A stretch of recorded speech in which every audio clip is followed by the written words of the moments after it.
I know that in the US, what we call a typhoon is known as a hurricane. Why do they have different names? It's all about where they occur. Typhoons form in the western Pacific, like around Japan, and hurricanes develop in the Atlantic and eastern Pacific, closer to the US.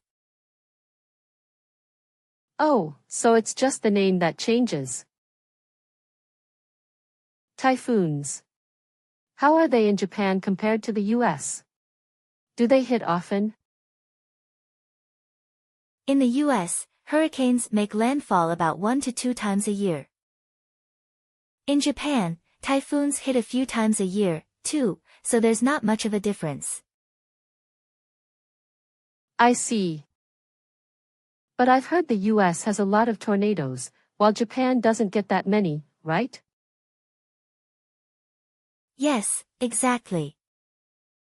The US has over 1,000 tornadoes each year, while Japan has about 20 to 30.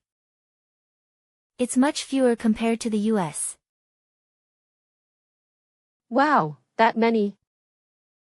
1,000 is a crazy number. Even 20 or 30 feels like a lot.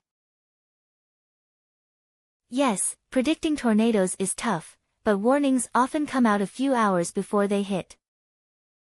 Areas that see a lot of tornadoes have basements or shelters, and people evacuate as soon as the warnings are issued. The time to prepare is short, so quick action is essential. Having shelters must be comforting. It'd be great if Japan could have similar measures.